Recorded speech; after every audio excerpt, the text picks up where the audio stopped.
Bismillahirrahmanirrahim. Alhamdulillahi rabbil alamin. Wa bihi nasta'in wal 'aqibatu lil muttaqin. Wassalatu wassalamu ala nabiyyina wa habibina Muhammad wa ala alihi wa sahbihi ajma'in. Wa ba'du. Assalamu alaikum warahmatullahi wabarakatuh. InsyaAllah pengajian kita berkaitan dengan aqaid, ilmu kalam, ilmu aqidah al-sunnah wal jamaah. Seperti mana yang telah kita pelajari bahawasanya sahnya satu ibadah tidak lain apabila akidahnya juga sah. Dan akidah yang dimaksudkan adalah dalam bahasa tasawuf disebut ma'rifatullah. Walaupun manusia itu mustahil dapat mengenal Allah Subhanahu wa taala sekenal-kenalnya, akan tetapi kita mengenal Allah Subhanahu wa taala terahmat dia. Sebab itu Tuhan kita. Boleh saja Allah Subhanahu wa taala menghendaki kita tidak mengenal dia dan tidak mengetahui kewujudannya. Tetapi Allah Subhanahu wa taala menghendaki untuk kita mengenal dia, dan itulah tujuannya dia menciptakan kita. Dan kita adalah makhluk yang sangat istimewa kerana Allah Subhanahu wa taala menciptakan syurga untuk kita, iaitu al-insan. Allah Subhanahu wa taala tidak menciptakan syurga untuk para malaikat, sedangkan para malaikat itu tidak pernah bermaksiat kepada Allah, terus menerus bertasbih, tidak tidur, tidak ada letihnya. Akan tetapi Allah Subhanahu wa taala tidak siapkan syurga buat mereka. Dan ini juga adalah akidah. Jadi usulnya adalah sahnya ibadah seseorang apabila sahnya aqaid, akidahnya. Akidah mengajar kita bahawasanya Allah Subhanahu wa taala mawjud, dia wujud, dia ada. Dan jangan dikaitkan Allah Subhanahu wa taala kewujudannya itu berada, yang mana ada itu disebut dengan makanun.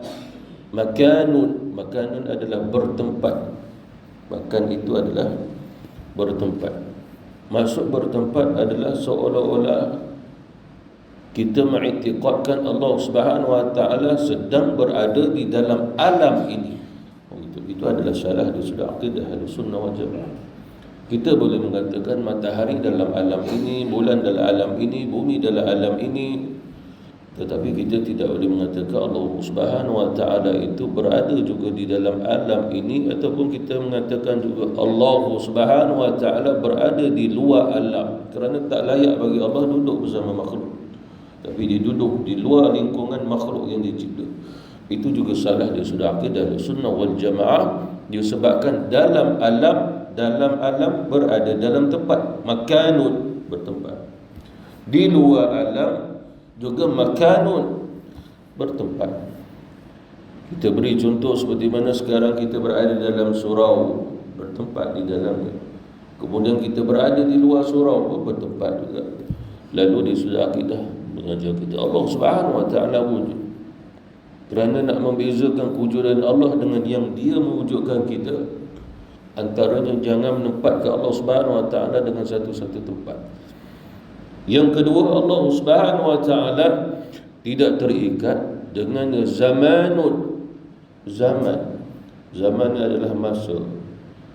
Zaman ini berlangsungnya saatnya, minitnya, jamnya, walaupun itu adalah salah satu daripada ijtihadnya manusia. Mengapa agaknya? Sebab pada zaman dulu, bahkan zaman para Nabi Rasul dulu, tidak adanya perjalanan saat, perjalanan minit yang dihitung dan dikira. Termasuklah perjalanan jam. Bahkan pada zaman Rasulullah SAW belum adanya teknologi untuk membuat pengiraan waktu. Jam pertama, jam kedua, kan kita ada sistem 24 jam. Jadi pada zaman Rasulullah SAW tidak ada. Dan sistem 24 jam ini dia tidak termasuk sistem dalam Islam, tak termasuk ad-dinul Islam. Dia tidak termasuk. Itu yang perlu kita ketahui. Disebabkan Sekiranya sistem 24 jam ini masuk dalam Islam, nescaya pada zaman Rasulullah, Nabi lah orang yang pertama akan menentukan waktu itu. Begini cara pengiraan waktu. Jam yang pertama, jam yang kedua, jam ketiga sampai 24 jam. Lalu itulah masuk ijtihad ataupun daripada penalaran akal manusia. Lalu terciptalah sistem 24 jam. Begitu. Dan ulama-ulama kita berfatwa perkara ini harus untuk guna pakai. Harus. Seperti mana contoh menentukan waktu solat melalui waktu itu 24 jam. Kita tidak menentukan dengan cara terus nak melihat matahari dah gelincir ke belum. Mana kita nak tahu kaedah itu? Nak tahu matahari cacat tak kepala pun tak tahu. Nak tahu matahari itu dah terbit pun tak tahu. Bahkan nak tahunya terbitnya sadiq, fajar sadiq yang terbit tu pun tak tahu. Bahkan kita sendiri pun tak tahu matahari terbenam macam mana. Macam mana nak tengok matahari terbenam? Kita sendiri pun berhadapan dengan bangunan itu, bangunan ini, bagaimana nak melihatnya? Sukar. Jadi sistem 24 jam itu membantu. Itu alat yang diharuskan oleh ulama-ulama kita, tapi dia tidak termasuk dalam Islam. Ad-din itu tak termasuk. Itu yang perlu kita ketahui.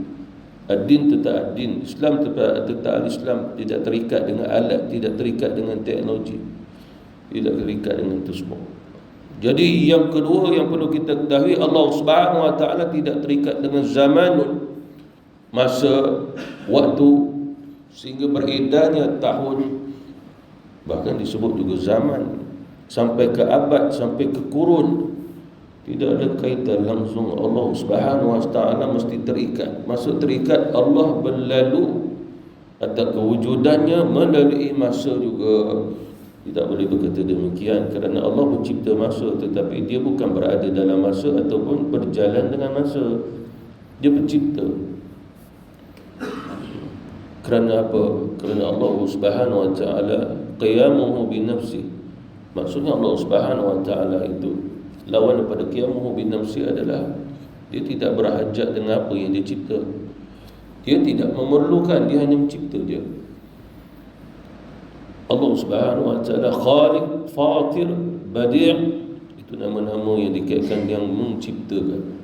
Akan tetapi satu zarah daripada makhluk yang dicipta dia tak perlukan, kerana Huwal Ghani, dia maha kaya. Bila dia maha kaya, maka dia nak perlukan apa lagi? Kita yang memerlukan Allah. Antumul fuqara ila Allah, kamu semua fakir di sisi Allah. Huwal Ghani, ialah Allah Subhanahu Wa Taala yang maha kaya. Dan begitu juga apabila disebutnya zaman, kalau kita belajar bahasa Arab, dia ada zaraf makan, zaraf zaman. Di sudut lughah bahasa Arab, maknanya zaraf di sini kedudukan. Begitu juga dengan zaraf zaman, kedudukan yang telah berlalu, sedang berlaku dan akan berlaku. Telah berlaku lah kita ambil. Telah berlaku, sedang berlaku, akan berlaku. Di sisi Allah, Allah mewujudkannya, tapi dia tidak berada di dalam itu semua. Oleh kerana itulah Allah tidak adanya past tense buatnya ke, present tense buat dia ke, tidak ada pada Allah Subhanahu Wa Taala. Mana Allah wujud, tidak dikaitkan sebelum ini, sekarang ini dan akan datang tentang Allah. Kita tak boleh nak ta'rifkan Allah Subhanahu Wa Taala demikian, tetapi kita boleh mentarifkan seluruh makhluk wujud begitu. Seperti mana contoh tadi, kita dah solatnya subuh, maka dia telah selesai. Belum selesai solat subuh nanti, dia akan datang. Allah Subhanahu Wa Taala tidak ada kaitan dengan zaman tadi. Mana tidak ada kaitan, Allah Subhanahu Wa Taala mesti dihitung pada fa'il tadi, madhinya, mudhari'nya, tidak ada kaitan pada Allah Subhanahu Wa Taala. Kemudian yang perlu kita ketahui tentang af'al Allah Subhanahu Wa Taala, perbuatan Allah Subhanahu Wa Taala. Setiap daripada perbuatan Allah Subhanahu Wa Taala disebut sebagai ijadun maksudnya yang menjadikan. Itu perbuatan Allah. Seperti mana Allah Subhanahu wa taala, dia tidak menjadikan diri dia. Oleh kerana itulah Fatir, Khallaq, Khaliq, Ar-Razzaq, Al-Musawwir, dia mengkaitkan kepada makhluk. Kerana Allah Subhanahu wa taala tidak menciptakan diri dia, dan Allah Subhanahu wa taala itu Al-Khaliq yang Maha menciptakan, Al-Musawwir yang Maha membentuk. Allah Subhanahu wa taala tidak membentuk diri dia. Dia wujud dan tidak ada kaitannya adanya bentuk pada Allah Subhanahu wa taala. Tetapi dia wujud lalu membentuknya alam ini dengan bentuk, sehingga berbeza antara satu jenis makhluk dengan makhluk yang lain. Lalu ini mengkaitkan ijad tadi adalah Allah Subhanahu wa taala, dia memberi kesan atas sifat dia tadi. Sehingga Allah Subhanahu wa taala Al-Qudrah, dia berkuasa, Al-Iradah, dia berkehendak. Sehingga dengan kuasa dan kehendaknya, maka dia menciptakan kita sehingga kita mempunyai kemampuan. Kemampuan itu nama Qudrah. Dan kita pun ada iradah, makna berkehendak. Allah bagi kita berkehendak dengan niat, dengan bercita-cita, itu daripada Allah Subhanahu wa taala. Lalu menyebabkan kita pun iktisabun, melakukan sesuatu, makna dapat usaha. Dan ini tidak lain, ini adalah disebut sebagai ijad. Dan ijad ini tidak lain, dia adalah kurniaan daripada Allah Subhanahu wa ta'ala. Itu yang ulama-ulama menyatakan nikmat yang diberi oleh Allah kepada kita adalah nikmatul ijad. Nikmatul ijad. Satu lagi nikmat disebut nikmatul imdad. Yursilis samaa 'alaikum midrara wa yumdidkum. Itulah nikmat salah satu yang disebut sebagai nikmatul imdad. Wa yumdidkum bi amwali wa banin. Dan Allah Subhanahu wa taala beri kepada kamu akan harta benda dan juga anak-anak. Itu nikmatul imdad, nikmatul ijad, sehingga kita dapat berusaha, berfikir, melihat, mendengar. Itu semua adalah nikmat. Dan tidak lain, itu semua adalah kesan daripada sifat Allah Subhanahu wa taala. Dan jangan kita beranggapan Allah memberi satu sifat pada kita daripada sifatnya. Maknanya adanya wujud persamaan ataupun perpisahan sifat. Itu bertentangan dengan sudah akidah Ahlussunnah wal Jamaah. Allah menciptakan sifat buat kita seperti mana diri kita bersifat tarafnya makhluk dan tidak ada kaitan kodim dengan sifat Allah Subhanahu wa taala. Dan jangan kita kaitkan juga Allah Subhanahu wa taala beri kita sifat daripada sifatnya, maknanya juz'in. Asalnya kullin. Dia ada kul, maknanya satu bahagian yang seluruh. Jadi dijuzukkan, dipecahkan bahagian. Maknanya sifat Allah bahagikan. Lalu sikit daripada pembahagian itu Allah Subhanahu wa taala beri kepada kita. Maknanya kembali pada zat, kembali balik pada sifat qadir. Itu bersifat, itu bertentangan dengan sudah akidah Ahlussunnah wal Jamaah. Lalu yang sampai kepada kita tidak lain hanya disebut sebagai taksir. Taksir adalah kesan.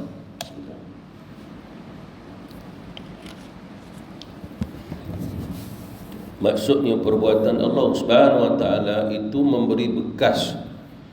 Dia memberi bekas. Seperti mana contoh kita makan. Makan asalnya lapar. Hilang lapar. Nisbahnya dikaitkan kenyanglah tu sebab dia hilang lapar. Maknanya kenyang menutup kelaparan. Akidah mengajar kita bahawasanya bukan sebab makanan yang menghilangkan lapar, tapi makanan itu nikmatul imdad, Allah bagi. Kesannya adalah menghilangkan lapar. Jadi siapa yang memberi kesan? Allah Subhanahu wa taala. Itu kaedah yang perlu kita ketahui.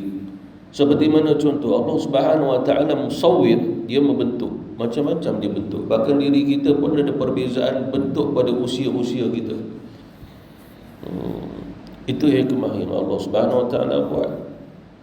Betul juga hikmah ni perlu disebabkan. Cuba kalau sekiranya muka kita umur 20 sama sampai umur 80, muka yang sama macam 20. Kau orang kata kau pakai apa ni? Pakai saka gitu.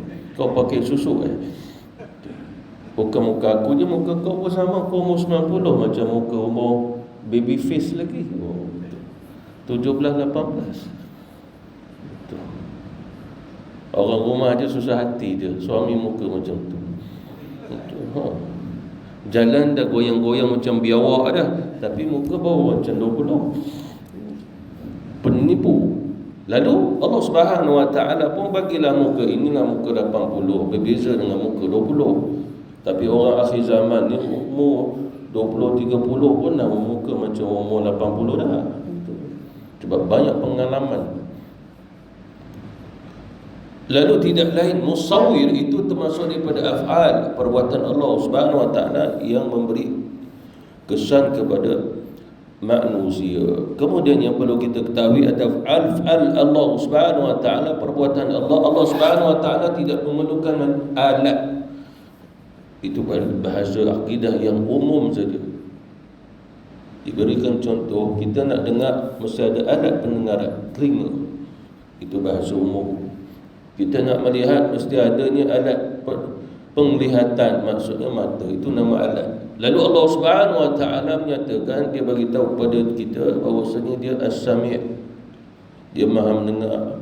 Tapi Maha mendengar Allah Subhanahu Wa Taala tidak ada kaitan dengan alat seperti mana yang kita tahu anggota. Tidak kaitan dengan Allah Subhanahu Wa Taala. Allah Subhanahu Wa Taala Maha melihat. Melihat ni Allah Subhanahu Wa Taala tanpa alat, ataupun dia nak sesuatu pada makhluk yang dicipta untuk dilihat. Tidak juga. Seperti mana contoh, kita ada mata untuk membantu kita melihat dengan lebih jelas dan terang. Spek mata tadi itu membantu kita.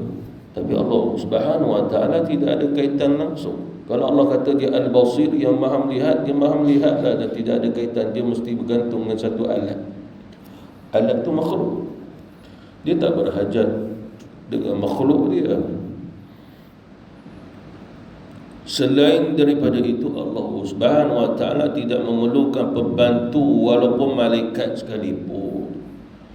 Allah perintah malaikat untuk menunjukkan itulah ibadahnya malaikat. Allah Subhanahu Wa Taala perintah malaikat Jibril, ya Jibril, pergi turun bacakan Quran pada Muhammad. Jibril pun buat. Dia taat saja perintah Allah Subhanahu Wa Taala, bukan yang menunjukkan Allah Subhanahu Wa Taala tidak berkuasa untuk melakukan demikian sehingga dia kena perintah malaikat Jibril yang buat. Tidak ada kaitan. Macam makhluk manusia, ya perlu berlaku begitu. Dia menjadi ketua tapi dia tak pandai nak buat. Yang buat ni buruh, jadi buruhlah buat, bukannya ketua yang buat. Allah Subhanahu Wa Taala Sayyid. Maknanya Allah Subhanahu Wa Taala Sayyid, maknanya penghulu bagi alam ni semua. Sayyidatana, Sayyidina, bukan sekadar Rasulullah, tapi itu adalah Allah Subhanahu Wa Taala. Seperti mana wa Maulana, Maulana juga bukan Rasulullah, Maulana juga adalah Allah Subhanahu Wa Taala. Lalu cukup bagi Allah Subhanahu Wa Taala atas kehendaknya, atas kehebatannya, qudrah wal iradahnya, untuk dia buat apa saja. Fa'alul lima yurid, dia boleh buat apa saja. Allah ala kulli syai'in qadir. Allah Subhanahu Wa Taala berkuasa atas segala sesuatu. Dan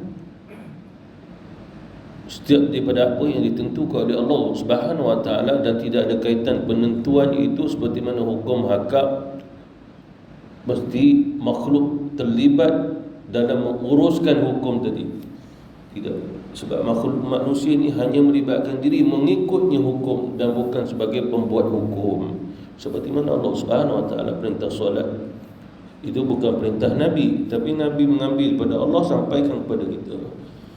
Dan bukan Nabi sendiri yang mewujudkan perintah solat, dan Nabi sendiri yang membentuknya cara solat, bukan. Itu semua daripada Allah Subhanahu Wa Taala, atas kehendak Allah Subhanahu Wa Taala.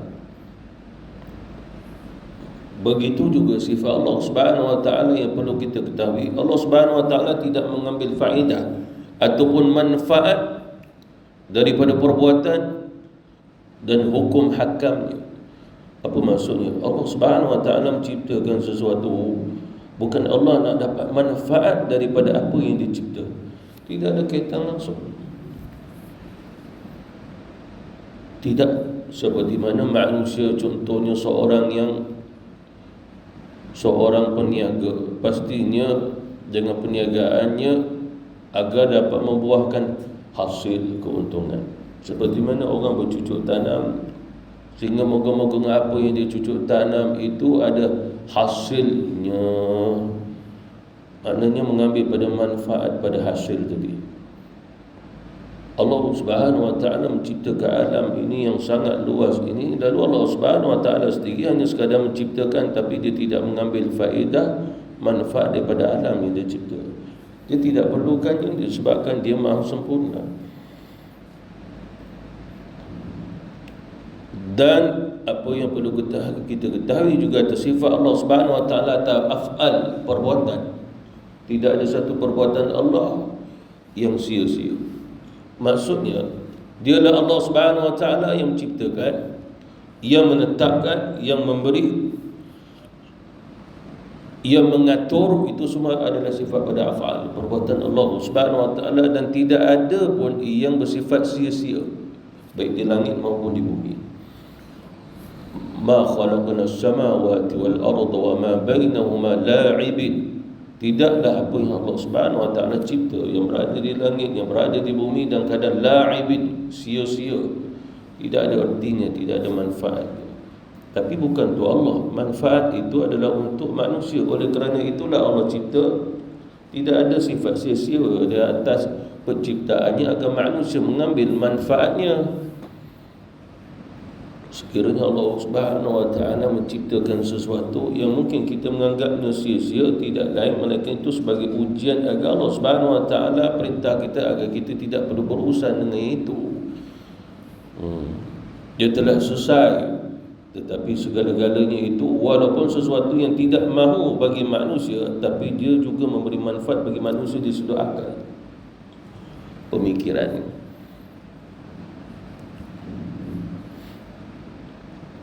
Dan sebagai ulama menyebut apa yang saya sebutkan tadi, dia masuk pada sifat Allah Subhanahu Wa Taala. Antara sifat Allah yang wajib adalah mukhalafatuhu lil hawadisi.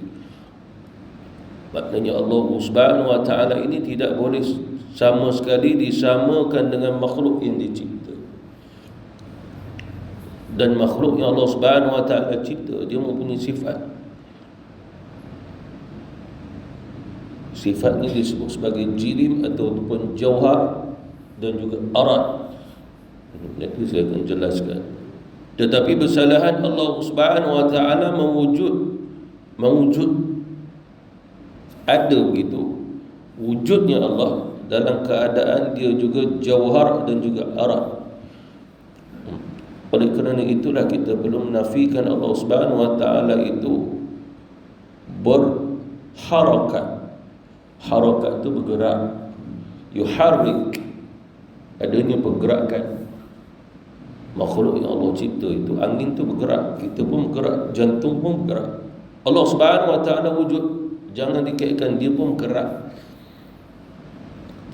Apa maksud bergerak di sini? Maksud bergerak adalah ke sana kemari, sekejap di atas alam semesta, kemudian dia masuk ke dalam alam semesta. Allah tidak boleh disamakan seperti mana raja-raja dalam dunia. Sekejap dia berada di istananya, sekejap dia berada di tempat yang lain. Tidak pada Allah Subhanahu Wa Taala. Jangan dikaitkan Allah Subhanahu Wa Taala demikian. Mana kita telah pelajari Allah Subhanahu Wa Taala tidak ada kaitan dengan arad, jauhar, termasuk tadi zaman, makan.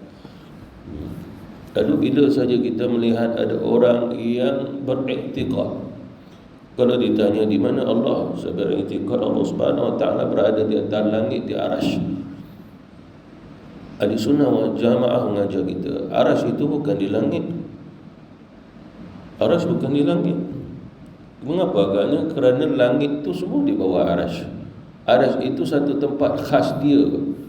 Langit itu di bawah dia. Apabila dikaitkan bahawasanya arasy itu di langit, makna menunjukkan bahawasanya ada lagi sesuatu yang berupa langit di atas arasy. Sedangkan arasy adalah makhluk yang paling tinggi yang pernah dicipta oleh Allah dan tidak ada makhluk lain atas dia. Maka aras itu bukan di langit. Walaupun begitu, disebut Allah berada di atas langit ke, di atas aras sekalipun, dia sudah akidah ahli sunnah wal jamaah dan mengajar kita Allah Subhanahu wa taala mawjud bi ghairi makan, bi ghairi zaman. Itu usul yang kita dah belajar. Allah Subhanahu wa taala benar dia wujud, tapi tidak ada kaitan pada makan tempat tadi. Lalu bila dikatakan Allah wujud di atas aras sana, maka dia telah menempatkan Allah, maka bertentangan dengan wujudnya Allah tanpanya makan tadi, tanpanya bertempat tadi. Ini usul, ini asas. Apa dilanggarnya? Dan usul dan asas ini kembali balik pada ayat laisa kamitslihi syai'. Tidaklah Allah Subhanahu wa taala nak disamakan dengan makhluk yang dia cipta, lalu menempatkan tadi, maka menyamakan. Seperti mana seorang raja dia duduk di atas tahta istana ni, itu menempatkan, tidak ada masalah. Tapi nak menyatakan Allah Subhanahu wa taala pun duduk tinggal di aras, itu istana ni Allah Subhanahu wa taala. Sebab orang dah menambah-nambah, dia menambah-nambah aras tu istana Allah, itulah tempatnya Allah bersemayam. Lalu sibuklah kamu siapa maksud bersemayam? Maksud bersemayam adalah berduduk tinggal. Kamu Dewan Bahasa itu menyebut bersemayam adalah berduduk tinggal, tapi diberi contoh pada raja, bukan pada Allah. Kita orang Melayu ambil letak ke Allah. Itu bertentangan dengan sudah akidah sunnah wal jamaah. Sebagai ulama kata, kamu boleh sebutlah bersemayam, tapi jangan kamu samakan bersemayam ni dengan bersemayamnya seorang raja dalam istananya. Lalu maksud bersemayam stop situ, jangan beri maksud yang lain, cuma terjemah saja tapi tak ada maksud.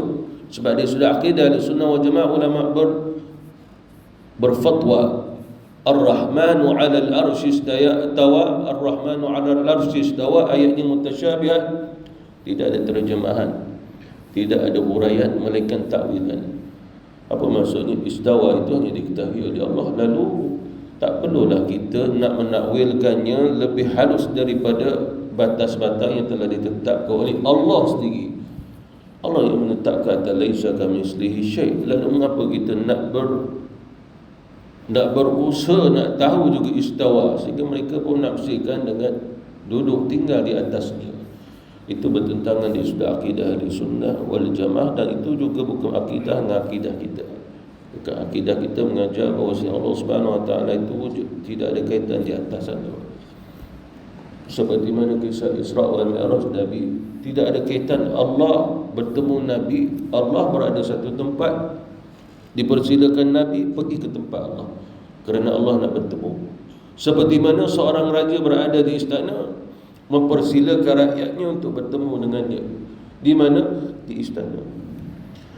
Itu bertentangan dia sudah akidah sunnah wal jamaah. Seperti mana usul yang saya sebut, apabila ada ma'rifah tadi, ma'rifatullah atau akidah, sekiranya ini masih belum lagi jelas atas akidahnya, maka ibadahnya tidak diterima oleh Allah, kerana ini tidak diajar oleh Rasul.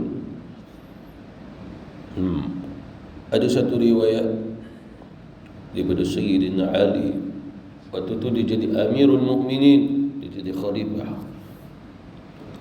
Datang pembantu dia, wahai Amirul Mukminin, itu dekat pintu tempat Amirul Mukminin Sayyidina Ali duduk, macam kita hari macam office dia lah. Ada 30 orang Yahudi datang menghadap Amirul Mukminin Sayyidina Ali karramallahu wajhah radhiyallahu anhu. Lalu Sayyidina Ali kata, persilakan mereka masuk, bukan sekadar duduk di pintu, silakan mereka masuk. Mana ke tempatnya Sayyidina Ali bertemu dengan rakyat-rakyat. Waktu itu berlaku di Kufah, disebabkan Sayyidina Ali bila wafatnya Nabi, dia pergi ke Kufah, dia dakwah Islam ke orang sana dan sebarkan Islam di Kufah, sehingga adanya mazhab Al-Kufah yang tali sanadnya sampai Abdullah bin Mas'ud dan juga Sayyidina Ali. Sehingga Quran yang kita baca ambil pada Quran Kufah, riwayat pada Sayyidina Ali dan juga riwayat pada Abdullah bin Mas'ud, dengan riwayat sampai kepada Imam Asim, bahawa dia Syu'bah dan juga Imam Hafs.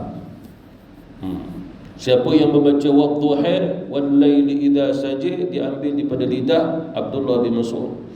Abdullah bin Mas'ud ambil daripada siapa? Ambil daripada Rasulullah sallallahu alaihi wasallam. Adakah Nabi sendiri baca wadduha? Ya. Sebab Quran tidak ada qiyas. Kalau Nabi baca wadduha, jangan dibaca lain dah. Abdullah bin Mas'ud ambil yang itu. Sayyidina Ali baca dengan Nabi wadduha wal laili idza saja. Bahkan ada sahabat yang lain baca dengan Nabi, Nabi baca kat dia wadduha wal laili idza saja. Itu. Kita pula orang Perak jangan ikut-ikut begitu. Itu. Ustaz saya orang Perak, Ustaz saya kena ambil lah baca ni tu wadduha gitu. Sebab orang buta. Tidak ada kaitan. Sebab Quran lah satu-satunya yang diambil bacaan secara mutawatir dan tidak ada qiyas. Apa maksud qiyas? Kait dia. Orang tu baca wadduha gitu, mana kita pun boleh baca lah. Hang nak baca sebab apa? Sebab dia baca. Itu qiyas tidak boleh, sebab dia mesti melalui riwayat. Kamu nak baca riwayat siapa? Abdullah bin Mas'ud ke, Umar ke, Ubay bin Ka'ab ke, Sayyidina Osman ke? Tak tahu pula. Tak tahu, baca yang duduk dalam Quran tu je, yang kamu belajar. Tak perlu nak baca sengit-sengit gitu. Sebab condong sengit tu wadduha tu memang nama dia memang sengit. Wadduha tak sengit lah. Selain daripada itu, apa yang perlu kita ketahui tadi tentangnya, Allah Subhanahu Wa Taala tidak boleh diciri-cirikan seperti mana cirinya makhluk. Itu yang perlu kita ketahui. Oleh kerana itu, makhluk dia disebut sebagai jenis, kategori. Seperti mana kita tidak sama dengan haiwan, kita tidak sama dengan malaikat, bahkan tapi ciptaan pun kita tidak sama. Perbezaan itu wujud, dan tidak lain perbezaan itu semua atas jirim dan juga arad ataupun jauhar, ataupun disebut satu lagi adalah arad. Maksudnya jirim ataupun jauhar, yakni dia mesti mempunyai bentuknya. Begitu juga boleh disentuh sekiranya Allah cipta yang boleh sentuh. Sebab ada juga yang Allah Subhanahu Wa Taala cipta yang wujud dengan jirim dan juga ni arad ataupun jauhar tadi, ada bentuk tapi tak boleh nak disentuh, bahkan tak boleh nak dirasai. Seperti mana malaikat, kita ada malaikat Raqibul Atid. Bahkan ada orang yang mati di atas riba kita sekalipun, kita tak tahu malaikat sedang mengambil nyawa dia. Tengok dia, kemudian dia mati. Kita sebelih lembu, duk pegang lembu tu, nak tunggu sampailah dia dah tak bergerak. Lalu malaikatnya maut itu mengambil nyawa dia. Sebab Rasulullah pernah ditanya sahabat, "Ya Rasulullah, adakah malaikat maut ni hanya mencabut nyawa manusia?" Tidak, semua sekali makhluk yang hidup, termasuk haiwan. Lembu yang nak mati tadi pun malaikat maut ambil nyawa dia. Lalu apa maksudnya? Kita pun tak dapat kesan malaikat tu datang. Malaikat maut datang tu. Cuba kalau kita buat satu drama, malaikat maut datang, tetap orang tak takut. Sebab apa? Drama, dia satu khayalan. Tetapi kalau malaikat maut itu datang sungguh kat kita, kita merasai sakaratul maut, malaikat maut cabut nyawa, itu hakikat. Itu hakikat. Bahkan satu riwayat, malaikat maut ni satu hari dia datang pada kita, tengok kita lebih 70 kali. Setiap waktu solat dia datang, dia bagi salam, "Assalamualaikum ya ibadallah, Assalamualaikum ya abdillah," kat roh kita. Sama juga pada malam Lailatul Qadar, tanazzalul malaikatu waruh fiha bi'izni rabbihim min kulli am salamun. Dia datang, dia bagi salam kat siapa? Kat roh. Tengah-tengah malam tu kita ibadah, datang dia bagi salam, roh dah jawab. Kalau dia datang bunyi sungguh Assalamualaikum, pingsan malam tu. Itu. Duk tengah bersuluk tengah malam, gelak.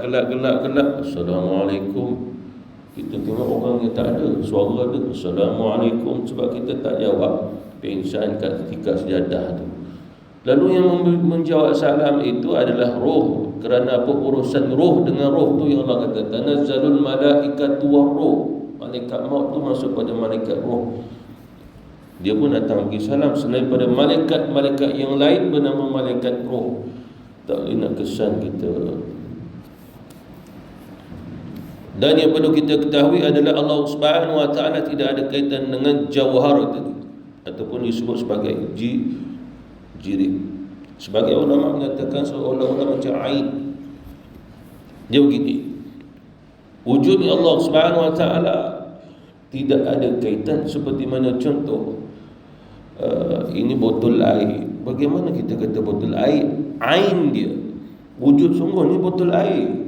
Semua mengaku tak ni botol air, semua mengaku hakikatnya itulah. Tapi bila dikaitkan wujudnya Allah Subhanahu Wa Taala, kita tak boleh menghakikatkan wujudnya Allah Subhanahu Wa Taala itu benda, bentuk, berlembaga, boleh digambarkan, berwarna-warni, apatah lagi tadi, berzaman, berarah, bersudut. Maka tidak ada kaitan pada Allah Subhanahu Wa Taala. Itu semua disebut sebagai jirimun ataupun jirib. Sebagai ulama menamakan sebagai jawhar. Jamaknya, pluralnya adalah jawahir. Kemudian Allah Subhanahu Wa Taala tidak boleh dikaitkan dengan aradun ataupun arad. Maksud arad ni tidak lain seperti mana contoh surau kita ini diberi contoh dengan arad. Kita pun ada arad. Makna menunjukkan arad itulah menyebabkan kita boleh duduk di situ.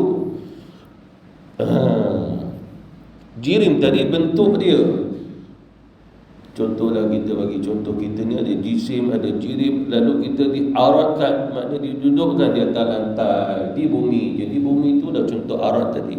Allah tidak ada kaitan langsung, sehingga nak dikatakan alam semesta ni semua berada dalam Allah.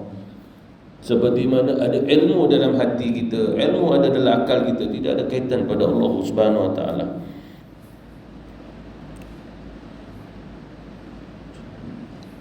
Dan begitu juga tidak ada kaitan Allah jihatun. Jihatun maksudnya Allah Subhanahu Wa Taala itu mesti ada satu arah tertentu yang boleh ditentukan arahnya. Oleh kerana itu, apabila saja mungkin seseorang itu berminat, suka nak tanya, seperti mana ada dalam internet itu, YouTube, ada saja gerakan-gerakan yang jumpa orang tanya, boleh saya tanya Allah di mana? Kebanyakan jawab Allah di langit, gitu. Allah di atas arash. Jadi ceritanya sama seperti mana cerita saya sambung balik Sayyidina Ali punya cerita tadi. 30 orang Yahudi datang menghadap Sayyidina Ali. Lalu Sayyidina Ali tanya, apa hajat kamu? Kami mahu bertanya soalan buatmu. Tanyalah. Boleh engkau menyifatkan Allah kepada kami? Sifat ke Allah. Itu terjemah dalam bahasa Arab yang saya terjemah ke Melayu lah. Sebab orang Yahudi itu berbicara lalu diterjemahkan ke dalam bahasa Arab.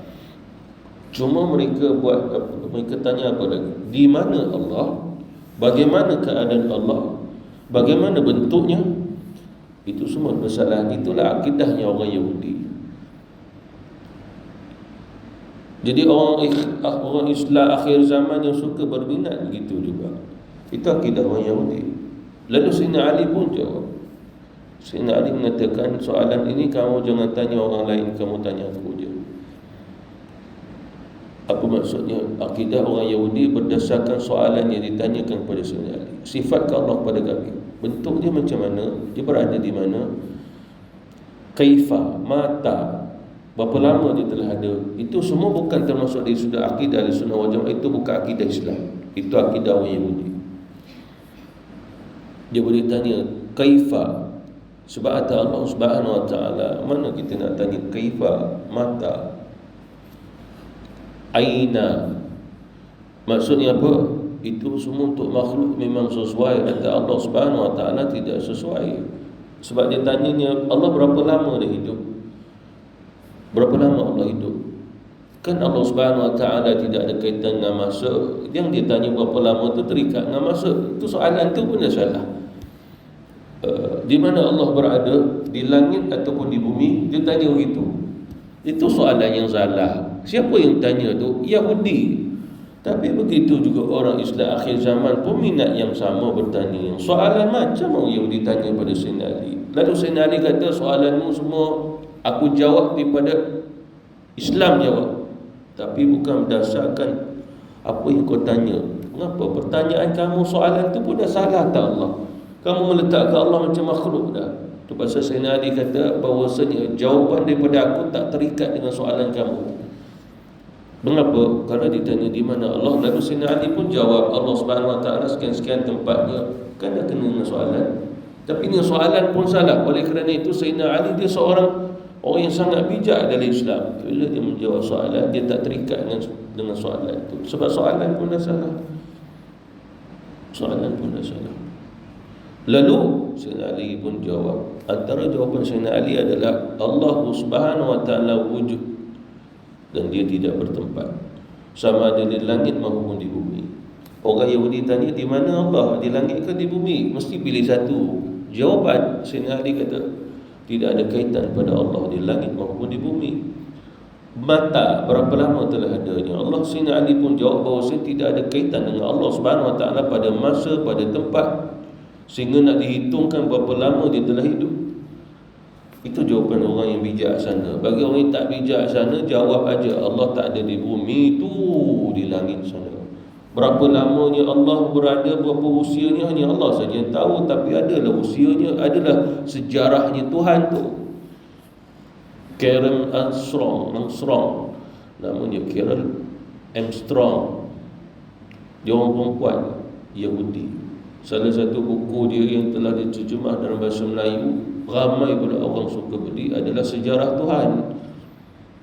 Adakah Allah Ta'ala ni ataupun Tuhan ini memang ada sejarahnya? Sejarah ni sesuai untuk makhluk, sebab dia terikat dengan masa, dengan zaman. Allah tidak terikat, maka tidak ada sejarah pada Allah Subhanahu Wa Ta'ala.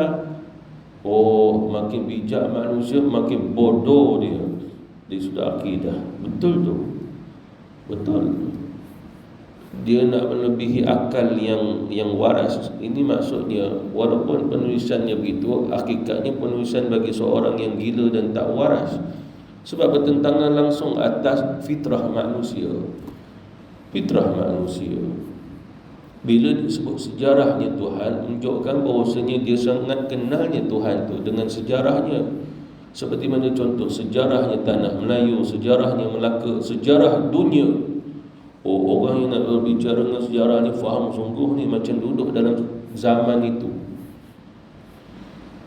Lalu apa jawapannya? Tidak ada kaitan langsung. Allah Subhanahu Wa Taala tidak ada kaitan di atas ke di bawah, tidak ada kaitan dengan arah. Begitu juga Allah Subhanahu Wa Taala tidak ada kaitan dengan sifat yang baharu, seperti mana juga sifat yang Allah sifatkan kepada makhluk, yang wujud, yang boleh digambarkan, dibayangkan. Bahkan kita belajar ayat tentang syurga, kadang-kadang kita menggambar, membayangkannya. Orang laki-laki, ustaz itu mengajar tafsir tentang bidadari, kadang-kadang terlintas yang membayangkannya. Begitu juga Rasulullah kata, aku melihatnya Yusuf, setengah kecantikan alam ni kat muka dia. Sangat tampan, sangat cantik. Lalu Jibril alaihissalam kata, ya Muhammad, nanti umatmu yang laki-laki masuk syurga cantik macam muka Nabi Yusuf ni. Mana jawapannya cantik lah. Makna muka Nabi Yusuf tu dah mukanya di syurga, hantar ke bumi ni. Itu yang perempuan-perempuan habis. Ni buah, dia potong buah kan, orang sana potong buah macam ni, kita potong buah ke sana. Dia potong-potong kenalah ibu jari. Tengok Nabi Yusuf geram pula. Terpotonglah ibu jari dia putus. Jatuh ibu jari ke lantai. Darah mengalir-ngalir. Darah yang mengalir-ngalir satu nikmat bila bercampur tengok muka Nabi Yusuf. Kan luar biasa. Logik akal kata itu menyebabkan kesakitan. Bahkan ada di antara perempuan tu bukan ibu jari, habis satu pergelangan tangan ni putus, terputus, jatuh atas lantai. Itu ditafsirkan oleh ulama, wallahu alam, itu yang diceritakan. Tapi bila tengok wajah Nabi Yusuf dalam keadaan tangan putus begitu, dia tak merasa sakit, kerana nikmat melihat wajah Nabi Yusuf jauh lebih besar daripada rasa sakit. Itu kan luar biasa. Mana taknya itulah wajah ahli syurga yang sedang hadir di bumi. Sebab Nabi kata wajah ahli syurga seperti mananya wajah Nabi Yusuf. Kan luar biasa Nabi Yusuf punya kecantikan. Mujuk Allah Subhanahu Wa Taala tidak beri lagi Nabi Yusuf akhir zaman ni. Kalau tidak, habis orang perempuan. Hari-hari masuk ICU zon merah je. Jari ni tak ada, jari tu tak ada. Bila dah melihat Nabi Yusuf, ini tidak lain keindahan Allah, Allah beri pada dia. Ada takfir tadi, kesan. Allah bagi satu contoh, maknanya ahli syurga wajahnya diletak kat wajah Nabi Yusuf. Allah nak bagi satu contoh gitu untuk umat Rasulullah. Nanti kamu masuk syurga muka macam tu, sangat-sangat indah. Bila wanita-wanita itu dah tertawan sehingga mereka memerlukan Nabi Yusuf. Sebab apa? Nak hilangkan sakit, kena tengok wajah Nabi Yusuf. Itu kisah dalam Quran. Ada 40 orang perempuan memerlukan Nabi Yusuf untuk hilang sakit. Sebab wajah Nabi Yusuf adalah ubatnya. Kan luar biasa. Mengapa agaknya? Sebab bila mereka tengok wajah suami, sakit tangan tu. Tulislah, utuslah surat kepada Zulaikha. Wahai Zulaikha, bolehlah izinkan aku nak bertemu Yusuf. Semua perempuan tu nak bertemu Yusuf. Sebab itu ubat dia. Ubat. Jadi apa maksudnya di sini? Tidak lain, itu taksir. Taksir adalah kesan dengan apa yang dicipta oleh Allah Subhanahu Wa Taala. Kalau Allah menghendaki nak bagi cantik gitu, luar biasa, begitulah keadaannya akan berlaku. Allah bagi contoh seorang je. Apatah lagi kalau sekiranya semua 1/3, 1/2 penduduk bumi muka macam Yusuf. Maknanya tak ada orang sakit lah. Sakit dia tengok yang muka tampan gitu. Ni risau suami-suami itu. Isteri tak risau, yang risau suami dia.